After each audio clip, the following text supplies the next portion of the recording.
Navy का हो गया, एयरफोर्स ने बता दिया, अब आर्मी। अब ये जो मॉडर्न वॉरफेयर है, यहां हमारे फुट सोल्जर्स, हमारे आर्मर, उनका क्या रोल होने वाला है अगले युद्ध में? नहीं, बिल्कुल। पहले तो देखिए दोनों एयरफोर्स नेवी का हुआ, जो जोश बड़ी बात की, मैं जानना चाहता हूँ हाउ द जोश। बहुत बढ़िया, दैट इज द स्पिरिट। तो स्पिरिट के नाम पे पहले मैं फौज की स्पिरिट बताना चाहता हूँ। मेरे दो हीरोज हैं आजकल के युद्ध में, कारगिल युद्ध के, कैप्टन मनोज पांडे।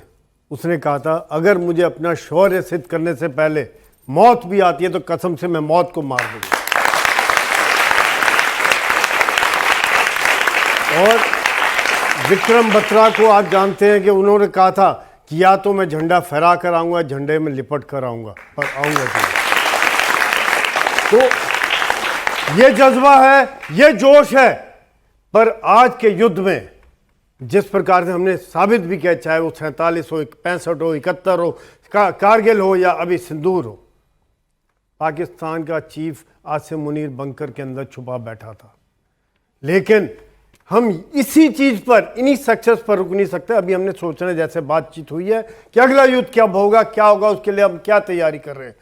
बड़ा जरूरी है कि हम आधुनिक हो, वीरता के साथ साथ हमें आधुनिक संसाधन हो, आधुनिक हथियार हो। आज हम मिक्स कर रहे हैं, आज वो सोल्जर को हम बना रहे हैं कि ऑटोमेटिक, जिस प्रकार से चाहे वो उसको बॉडी आर्मर हो या उसका हेलमेट हो या उसके बाद ऑटोमेटिक कमांड कंट्रोल सिस्टम हो या फिर ग्लाइड वेपन हो या लेजर सिस्टम्स हो, एंटी ड्रोन सिस्टम्स हो, टैंक्स हो, ये सब चीज़ें नंबर्स के ऊपर जो बातचीत चल रही है। अभी हमारा 15 ईयर पर्सपेक्टिव प्लानिंग भी आया था, जिसके अंदर ये सब बातें निकल के आई थी कि किस प्रकार से हम आज सेना को आधुनिक करना है, ताकि इस अगली जंग में, अभी तक हम मजा चखाते रहे, लेकिन जैसी पिनाज जी कहते कि जंग निर्णायक हो।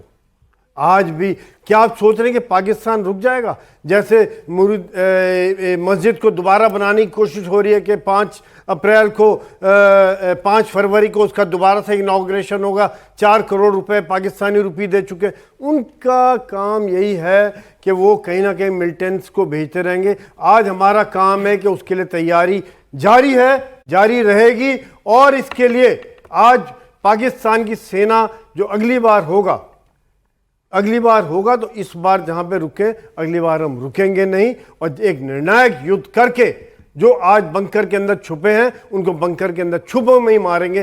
वो आज हमारे अंदर क्षमता है, जो जिस प्रकार से हमने भावलपुर, मुरीद के और उस जगह पे आज उनके टेररिस्ट ही बता रहे हैं जो पहले ट्रेलर हमने दिखा दिया, पिक्चर अभी बाकी है। और अगर फ्यूचर प्लान जिस दिशा में हम बढ़ रहे हैं वो इतने ज्यादा अग्रेसिव होने वाले हैं कि पाकिस्तान या तो संभल जाए, सुधर जाए, नहीं तो अगला जो कुछ होगा वो फुल एंड फाइनल होगा। मेजर जनरल विशंबर दयाल भी हमारे साथ आ गए हैं, जोरदार तालियों के साथ स्वागत करें सर।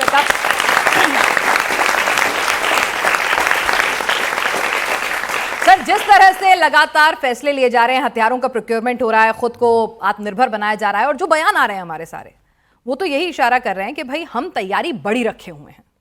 अगली तैयारी, अगले मिशन का टारगेट क्या होगा और कैसा होगा, अगर आप हमें समझा सकें। देखिए, पहली बात तो ये कि देश की सेनाएं जो हैं वो देश की सुरक्षा के लिए हमेशा अपनी कैपेबिलिटी बिल्ड करते रहते हैं। और कैपेबिलिटी बिल्ड करना कोई एक दिन का खेल नहीं है।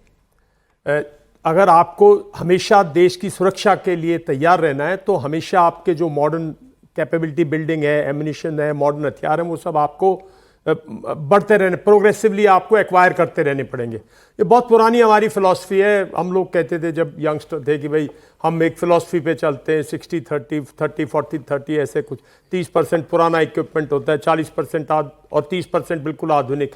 तो उसमें जैसे जैसे देश की इकोनॉमी बढ़ रही है, हमारे सिक्योरिटी चैलेंजेस बढ़ रहे हैं। जो सिक्योरिटी चैलेंजेस दुनिया में आज के दिन है, ऐसे दुनिया में हालात कभी भी खराब नहीं थे, इस एरिया में इतना अनस्टेबिलिटी कभी नहीं थी। तो उसके हिसाब से भारत जो है अपनी पेस रखे हुए, और मैं समझता हूँ मेरे से पहले जो स्पीकर्स बोले उन्होंने बोला होगा, अगली लड़ाई कभी भी वो नहीं होती जो पिछली लड़ाई थी। लड़ाई हर बार नए ढंग से लड़ी जाती है। लड़ाई में वही आदमी सक्सेसफुल रहता है जो अगली बार कुछ नया करे। तो और जो अभी तक जो हम देख रहे हैं उसमें क्या है कि भाई अगली लड़ाई के अंदर देखिए, हम पहले कहते थे कि हम बालाकोट में हमारे हवाई जहाज क्रॉस करके गए ना और बालाकोट में मारा। इस बार हवाई जहाजों ने क्रॉस नहीं किया ना हमारों ने क्रॉस किया, ना उसको ने क्रॉस किया। तो मतलब स्टैंड ऑफ डिस्टेंसेस आ गया हवाई जहाजों के अंदर भी। दूसरी तरफ अगर आप देखें तो जो आर्टिफिशियल इंटेलिजेंस है, जो साइबर वॉरफेयर है, जो इलेक्ट्रॉनिक वॉरफेयर है, जो मिस इन्फॉर्मेशन वॉरफेयर है, आप अंदाजा नहीं लगा सकते। हो सकता है एक लड़ाई, अगली लड़ाई में एक देश के पास इतनी पावर हो कि रात को 3 बजे 10 टेलीविजन चैनल स्टार्ट कर दें जो ये कह दें दिल्ली में ये हो गया, दिल्ली में हो गया, और इधर भगदड़ मच जाए। तो अगली लड़ाई किस तरह होगी, एक मैं समझता हूं आज के बुद्धिजीवियों के लिए बहुत बड़ा एक चैलेंज है। लेकिन मैं आपको एक आश्वासन दिलाता हूं कि भारत के साथ अगली लड़ाई नहीं होने वाली। किसी में दम खम नहीं है कि भारत के खिलाफ लड़ाई करें। भारत के खिलाफ जो लड़ाई है उसे समझने की कोशिश करो। भारत के खिलाफ लड़ाई है चाइना की। चाइना की लड़ाई है वर्चस्व की। चाइना कहता है मैं एशिया का दादा हूं, मेरे साथ कोई नहीं बैठ सकता। तो वो हर 3-4 साल में एक छोटा सा जो है इंसिडेंट कर देता है। कभी अभी जैसे उसने किया था ना 2020 में, उससे पहले उसने सुमदुरजोंग में एक 3-4 से 2013 में, उससे पहले अगर आप देखें तो डोकलाम में, हर 4-5 साल के अंदर एक ऐसी एक्टिविटी करता है जिससे कि भारत को अंडरमाइन करने की कोशिश करता है। भारत के पड़ोसी देशों पर यह असर पड़ता है कि भाई चाइना मजबूत है, चाइना स्ट्रांग है। तो एक तो हमारा सबसे बड़ा दुश्मन चाइना है। वो ना तो हमारी प्रोग्रेस को होने देना चाहता, ना वो चाहता हम उसकी तरह प्रॉस्पर करें। उनकी बातों पे मत जाओ, जितनी वो आंख मीच के बातें बोलते हैं उतनी झूठ बोलते हैं। तो वो एक झूठा मुल्क है, वो हमारा एक बहुत बड़ा दुश्मन है। दूसरा हमारा दुश्मन जो है वो बहुत छोटा है, लेकिन वो बहुत चालाक और बहुत ही क्रूर है। पाकिस्तान जो है उसको हाइंडसाइट में देखो तो हमने बार बार उसको बख्श दिया है, इस बार भी बख्श दिया। जब हम अगली बार मानने लगते हैं तो वो कुछ और तैयारी कर लेता है। तो हमारे खिलाफ कोई भी, अभी बहुत से लोग ये कह रहे हैं कि पाकिस्तान की और सऊदी अरेबिया की एग्रीमेंट होगी और उससे क्या असर पड़ेगा। ये पर कोई असर नहीं पड़ने वाला भाई। ये भारत के खिलाफ सऊदी अरेबिया के पास क्या है ऐसा जो पाकिस्तान को दे देगा? ऐसा कुछ नहीं है। भारत की लड़ाई सिर्फ अपनी लड़ाई है, अपनी गरीबी दूर करके, अपने मुल्क को समृद्ध बना के, और पाकिस्तान का एक बार फैसला करके सेटल कर दिया जाए पीढ़ी दर पीढ़ी, ताकि हम जिस चीज से पीड़ित हैं, पीड़ित तो हमें ना उग्रवाद से पीड़ित हैं यार। पिछले 30 साल से 1-2 generation completely Jammu and Kashmir के उग्रवाद से।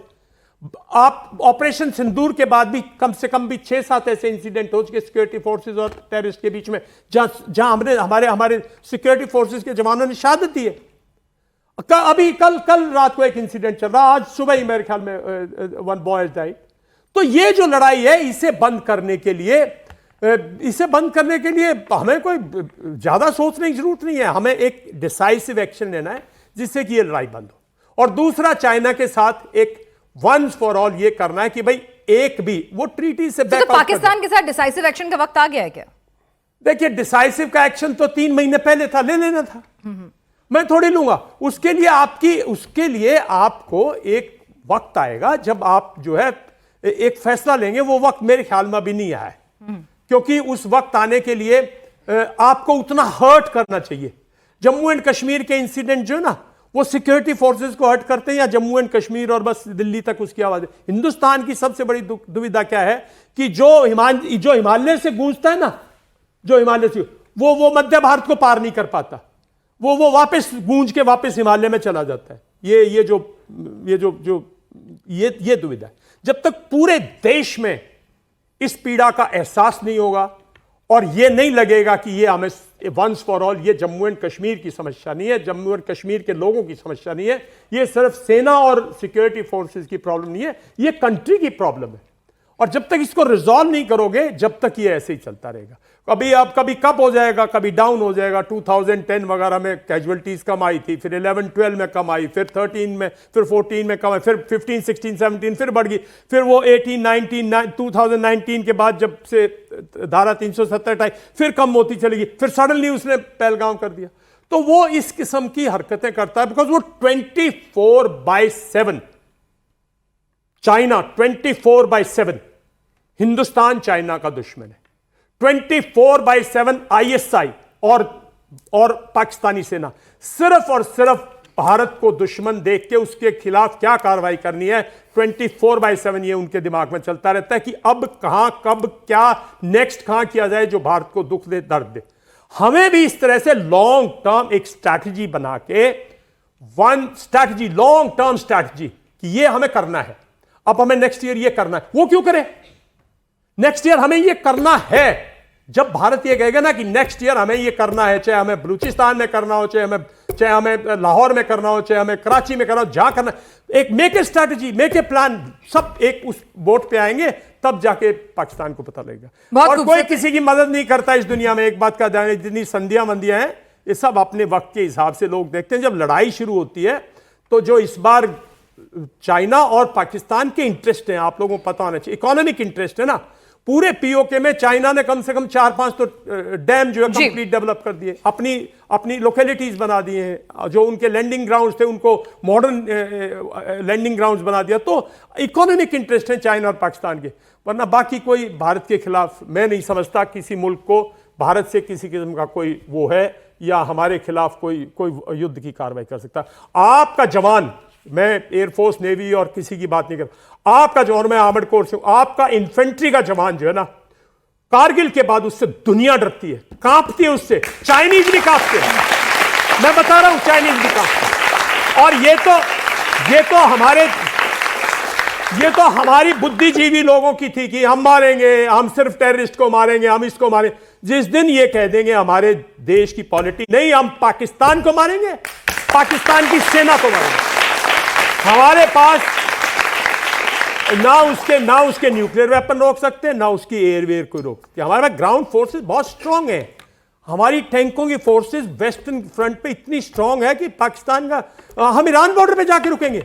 मैं गारंटी देता हूं, अगर कभी ये देश लड़ाई लड़ा तो जो आपकी मैकेनाइज्ड फोर्सेस हैं वो ईरान बॉर्डर पे मिलेंगी और 10वें दिन मिलेंगी, पूरे पाकिस्तान को ओवररन कर देंगे।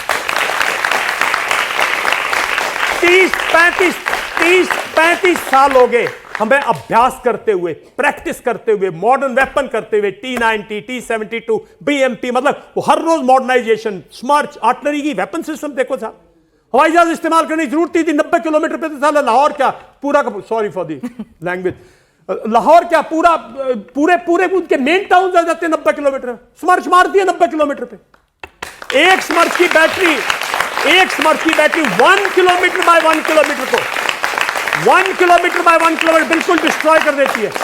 90 किलोमीटर, 1 किलोमीटर ऐसे होता है, सुबह काला ग्राउंड मिलेगा। यानी जज्बा भी है, जोश भी है, काबिलियत भी है, हथियार भी है, सब तो कुछ बस है। सब कुछ है, बस इंतजार है कि कब वो सही वक्त आएगा। वो नहीं आ रहा अनफॉर्चुनेटली, और ना आएगा, मेरी लाइफ टाइम में नहीं आएगा, बिकॉज उसके लिए चलिए sir, let's wait and watch कि अब क्या होगा।